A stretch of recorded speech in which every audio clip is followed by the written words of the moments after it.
अरे आप 25 लाख लेके दरोगा बहाल कीजिएगा, 1 करोड़ लेके डीएसपी बनाएगा, एसडीएम बनाइएगा, तो भ्रष्टाचार रुकेगा? नहीं रुकेगा। जानबूझकर संविदा पे बहाली की गई, उसमें अधिकतर लोग वैसे बहाल हुए हैं जो या तो पैसा देकर गए हैं या मंत्री विधायक या किसी अधिकारी के सगे संबंधी या जान पहचान के। सिर्फ रिजल्ट के नाम पे रोल नंबर का एक पीडीएफ जारी कर दिया है, ना ही किसी स्टूडेंट का मार्क्स बताया, किसको कितना मार्क्स आया, पास करने वाले को कितना मार्क्स आया, जो फेल किया उसको कितना मार्क्स आया। परीक्षार्थियों को आप क्वेश्चन ले जाने नहीं देते हैं परीक्षा के बाद, लेकिन आपका क्वेश्चन सोशल साइट पे कैसे घूम जाता है। क्या बिहार में दरोगा की परीक्षा में गड़बड़ी हुई है? इसको लेकर लगातार छात्र नेता मुखर होकर सवाल उठा रहे हैं।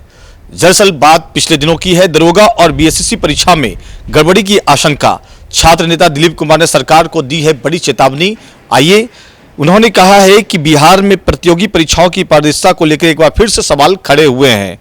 छात्र हितों के लिए मुखर रहने वाले चर्चित छात्र नेता दिलीप कुमार ने दरोगा भर्ती और बिहार कर्मचारी चयन आयोग बीएसएससी की कार्यप्रणाली पर कड़ा प्रहार किया है।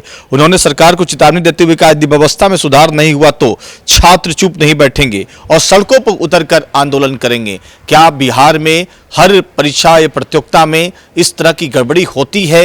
एक सवाल है। छात्र नेता आखिर इतने गुस्से में क्यों हैं? आइए, क्या कुछ करें, मीडिया को संबोधित कर रहे हैं, सुनते हैं। प्रतियोगी परीक्षाओं में धांधली सेटिंग नया तरीका निकाला गया है कि संविदा से जो पहले से बहाल है, संविदा 5 अंक से लेकर 25 अंक तक एक्स्ट्रा और उसको नौकरी दे दो। पहले तो क्या किया गया, संविदा पे बहाली किया गया बहुत सारे डिपार्टमेंट में, जिसका कि विरोध हम लोग हमेशा करते रहे कि संविदा पे बहाली नहीं होनी चाहिए। जो भी बहाली है वो परमानेंट बहाली प्रतियोगी परीक्षा के आधार पे कीजिए। लेकिन पिछले कुछ वर्षों से जानबूझकर संविदा पे बहाली की गई, उसमें अधिकतर लोग वैसे बहाल हुए हैं जो या तो पैसा देकर गए हैं या मंत्री विधायक या किसी अधिकारी के सगे संबंधी या जान पहचान के। और उन लोगों को अब परमानेंट नौकरी देने के लिए कुछ अधिकारियों ने ये रास्ता निकाला है कि 25% या 25 अंक एक्स्ट्रा देकर उसको नौकरी में लाया जाए। अभी क्या किया गया है, बीएसएससी द्वितीय इंटर स्तरीय और बीएसएससी सीजीएल 4 में इस तरह का प्रावधान अचानक से किया गया। बीएसएससी द्वितीय इंटर स्तरीय का विज्ञापन सितंबर 2023 में आई थी। अभी तक 2.5 साल से अधिक समय बीत गया, अभी तक उसकी परीक्षा नहीं हुई है। लेकिन बार बार लिंक ओपन करके फॉर्म भरने का मौका दिया गया और उसमें बीच वैकेंसी में क्या किया गया, अलग से एक प्रावधान किया गया कि जो संविदा पे बहाल है उनको 25 अंक एक्स्ट्रा दिया जाएगा। तो इसका मतलब ये समझा जाए कि बार बार जो आप लिंक ओपन कर रहे हैं तो अपने लोगों को या जिससे पैसा लिए होइएगा उसको नौकरी में ज़बरदस्ती लाने के लिए कर रहे हैं, क्योंकि बार बार लिंक ओपन आप कर रहे हैं। अभ्यर्थी द्वारा बीएसएससी द्वितीय इंटर स्तरीय का फॉर्म भरने के लिए लिंक ओपन की मांग नहीं की गई कभी, लेकिन बार बार पिछले 2.5 साल से हर एक 2-3 महीना पे लिंक ओपन किया जा रहा है और फॉर्म भरने का मौका दिया जा रहा है और 25 अंक एक्स्ट्रा दिया जाएगा बीएसएससी द्वितीय इंटर स्तरीय और सीजीएल 4 में। तो ये धांधली सेटिंग का नया तरीका ढूंढा गया है। हम सरकार से ये मांग कर रहे हैं कि बिहार के कुछ अधिकारियों ने जो अपने फायदे के लिए इस तरह का नियम बनाया है, वैसे अधिकारियों पे कार्रवाई हो और इस नियम को वापस लिया जाए। बीएसएससी द्वितीय इंटर स्तरीय सीजीएल 4 का परीक्षा तिथि घोषित हो और संविदा वेटेज को वापस लिया जाए, नहीं तो पूरे बिहार में अब आंदोलन होगा। और साथ ही दरोगा का रिजल्ट आया है 2 दिन पहले, तो ये कैसा रिजल्ट है समझ में नहीं आता है। सिर्फ रिजल्ट के नाम पे रोल नंबर का एक पीडीएफ जारी कर दिया है, ना ही किसी स्टूडेंट का मार्क्स बताया, किसको कितना मार्क्स आया, पास करने वाले को कितना मार्क्स आया, जो फेल किया उसको कितना मार्क्स आया, कुछ नहीं बताया गया। ना ही आंसर की जारी हुआ। जब आप आंसर नहीं बता रहे हैं कि किस क्वेश्चन का कौन सा आंसर सही है, तो फिर ये रिजल्ट कैसा है। ना ही आप क्वेश्चन बाहर देते हैं, लेकिन आपका क्वेश्चन सोशल साइट पर वायरल हो जाता है एग्जाम के समय, कभी एग्जाम के बाद, कभी एग्जाम से पहले। तो ये परीक्षा कैसी परीक्षा हो रही है मुझे समझ में नहीं आ रहा है। और हम लोगों की मांग है कि जो भी परीक्षा हो रही है, दरोगा, सिपाही, बीएसएससी या बीटीएससी, जो भी परीक्षा प्रतियोगी परीक्षा हो रही है उसमें पारदर्शिता लाई जाए। जब परीक्षा होती है तो परीक्षा समाप्ति के बाद ओएमआर शीट का कार्बन कॉपी, क्वेश्चन बुकलेट परीक्षार्थियों को मिलना चाहिए।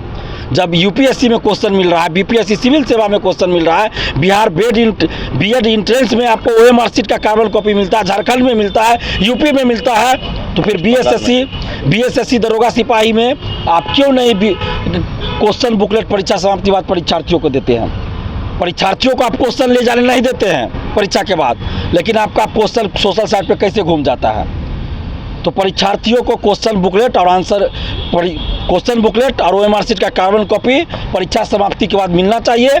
परीक्षा के कुछ दिन बाद 10 दिन 15 दिन के अंदर आंसर की जारी होना चाहिए, स्टूडेंट को पता चले किस क्वेश्चन का कौन सा आंसर सही है। और जब रिजल्ट आता है तो कट ऑफ सभी का मार्क्स जारी होना चाहिए जो संबंधित आयोग है उसके वेबसाइट पे। जब तक ऐसा नहीं होता है तब तक ये समझा जाएगा कि ये लोग अंदर ही अंदर सीटों की बिक्री कर रहे हैं, पैसा लेकर पैरवी पर नौकरी दे रहे हैं। हम ये नहीं कह रहे कि 100% सीटों पे ऐसा हो रहा है, लेकिन बहुत सीटों पे ऐसा हो रहा है। अगर बीपीएससी में तो हम लोग आंदोलन के तो बहुत सारा सुधार हुआ, पारदर्शिता लाई गई है, लेकिन अन्य जो भर्ती आयोग है, बिहार पुलिस अवर सेवा आयोग जिसको BPSSC कर रहे हैं, दरोगा की मेनली बहाली करती है, इसके अलावा CSVC सिपाही की भर्ती करती है, BSSC कर्मचारियों की नियुक्ति करती है। तो ये तीनों भर्ती आयोगों को हम कहना चाहते हैं कि अगर आप लोग ईमानदार हैं, किसी तरह का धांधली सेटिंग नहीं कर रहे हैं, तो फिर आपको पारदर्शिता लाने में क्या आपत्ति क्यों है? क्या मार्क्स जारी करने से, परीक्षा के बाद आंसर की जारी करने से, परीक्षा के बाद अभ्यर्थियों को क्वेश्चन बुकलेट देने से और OMR शीट की कार्बन कॉपी देने से देश की सुरक्षा को खतरा है? इसका जवाब हमें चाहिए। क्या देश की सुरक्षा को खतरा है कि आप नहीं बता रहे हैं? जब RTI से जवाब मांगा जाता है, इन तीनों आयोगों की मैं बात कर रहा हूं, दरोगा सिपाही बहाली में और BSSC में, तो जवाब आता है कि बहाली की प्रक्रिया चल रही है इसलिए हम जवाब नहीं दे सकते हैं। मतलब इनको खतरा है, देश को खतरा हो जाएगा लगता है। भाई अभ्यर्थी सिर्फ इतना पूछ रहे हैं कि किस क्वेश्चन का कौन सा आंसर आप सही मान रहे हैं, नहीं बता रहे हैं आप। मेरा मार्क्स कितना है आप नहीं बता रहे हैं। जब बहाली की प्रक्रिया संपन्न हो जाती है उसके बाद अगर RTI से जवाब मांगते हैं तो जवाब आता है, खास के दरोगा बहाली की बात मैं कर रहा हूँ, उसमें जवाब आता है BPSSC के द्वारा, बिहार पुलिस अवर सेवा आयोग के द्वारा, कि OMR शीट की नीलामी की जा चुकी है। अब सोचिए कितना बड़ा फर्जीवाड़ा हो रहा है। हाई कोर्ट में केस चल रहा है, एक लड़की है ज्योति नाम की लड़की, वो बेचारी पिछले 4-5 साल से लड़ रही है, उसको मानसिक रूप से प्रताड़ित किया गया BPSSC ऑफिस के अंदर बुलाकर, डराया धमकाया गया और उसका सिलेक्शन आगे किसी भी दरोगा बहाली में नहीं होने दिया जा रहा है। वो लड़की का मार्क्स ज़्यादा रहता है, कट ऑफ से ज़्यादा मार्क्स रहने के बाद भी उसको बहाल नहीं होने दिया जाता है, और जब OMR शीट और ये सब मांगा जाता है तो नहीं दिया जाता है। हाई कोर्ट में नहीं दिया गया, उस लड़की ने मांगा GS की कॉपी, GS का OMR शीट का कार्बन कॉपी या छाया प्रति, उसको क्या दिया गया? हिंदी का दिया गया। आप सोचिए कितना बड़ा अनर्थ हो रहा है। तो ऐसी बहाली का क्या मतलब? और बाद में कहिएगा कि सिस्टम में भ्रष्टाचार है, डिपार्टमेंट में भ्रष्टाचार है। अरे आप 25 लाख लेके दरोगा बहाल कीजिएगा, 1 करोड़ लेके DSP बनाएगा, SDM बनाइएगा, तो भ्रष्टाचार रुकेगा? नहीं रुकेगा। राजस्व कर्मचारी आज पकड़ा रहा है, अंचलाधिकारी पकड़ा रहा है घूस लेते हुए। जब आप पैसा लेके बहाली कीजिएगा, मैं ये नहीं कह रहा हूँ कि सभी सीट पे बहाली पैसा लेके हो रहे, नहीं, बहुत सीटों पे ईमानदारी से भी बहाल हो रही है, बहुत सारे ईमानदार अफसर, बहुत सारे ईमानदार कर्मचारी हैं, लेकिन बहुत सारे ऐसे भी हैं जो पैसा पैरवी पे जा रहे हैं। ये बंद होना चाहिए, नहीं तो अब पूरे बिहार में बिगुल चलेगा, बिगुल हम फूंक दिए हैं, अब रुकने वाले नहीं है। दरोगा सिपाही BSSC से सभी बहाली में पारदर्शिता चाहिए। BSSC द्वितीय इंटर स्तरीय CGL 4 का एग्जाम डेट जारी हो और संविदा वेटेज को हटाया जाए। मेरा एक सवाल है, UPSC भी परीक्षा कराती है, BPSC भी परीक्षा कराती है, अन्य भर्ती आयोग द्वारा परीक्षा होती है, तो क्या UPSC से जो क्वालिफाई करते हैं, जो मान लेते हैं इनकम टैक्स ऑफिसर बनते हैं, अगली बार वो परीक्षा देंगे IAS बनने के लिए देते हैं, तो क्या उनको 5 अंक या 25 अंक एक्स्ट्रा दिया जाएगा या दिया जाता है? आप जब अनुभव के आधार पे वेटेज दे रहे हैं कि 25 अंक का वेटेज देंगे अनुभव के आधार पे, तो अनुभव के आधार पे मंत्री भी बनना चाहिए, अनुभव के आधार पे मंत्री भी बनना चाहिए, अनुभव के आधार पे IAS भी बनना चाहिए। BPSC से शिक्षक भर्ती की नियुक्ति हो रही है, जो पहले से क्लास 1 to 5 के लिए सिलेक्ट हो चुके हैं, क्या उनको अनुभव के आधार पे 25 अंक दिया जाएगा कि +2 के लिए वो फाइट करे? नहीं। तो सिर्फ BSSC में क्यों? BSSC लगातार जब से बना है, मैं ओपनली बोल रहा हूँ, ऑन कैमरा बोल रहा हूँ, जब से BSSC बना है तब से धांधली सेटिंग हो रहा है।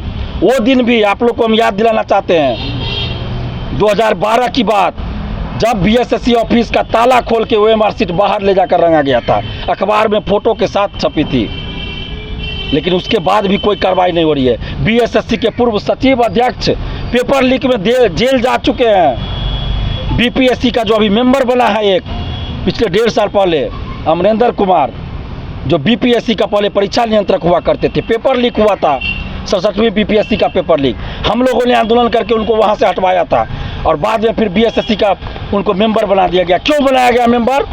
जिस व्यक्ति पे पेपर लीक धांधली सेटिंग का आरोप लगता रहा, उस व्यक्ति को बीएसएससी का मेंबर उस समय बनाया गया जब उससे हजारों की संख्या में बहाली हो रही है। 28,000 लगभग द्वितीय इंटर स्तरीय में है, उसके बाद CGL 4 में बहाली है और सब मिला के करीब हमको लगता है 50-60 हज़ार से अधिक बहाली बीएसएससी से होना है। और वैसे दागी व्यक्ति को आप बीएसएससी का मेंबर बनाए हैं और बीएसएससी का अस्थायी अध्यक्ष की नियुक्ति नहीं हो रही है।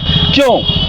बीएसएससी का अस्थायी अध्यक्ष अभी तक क्यों नहीं नियुक्त किया जा रहा है? तो फिर बहाली कैसे हो रही है? तो बिहार के अभ्यर्थियों को, बिहार की जनता को इसका जवाब चाहिए, नहीं तो अब बिहार के हर जिला में घूमकर हम इस चीज़ के खिलाफ मुहिम खड़ा करेंगे और अंततः पटना में बड़ा आंदोलन होगा। अब हम लोग चुप नहीं बैठेंगे।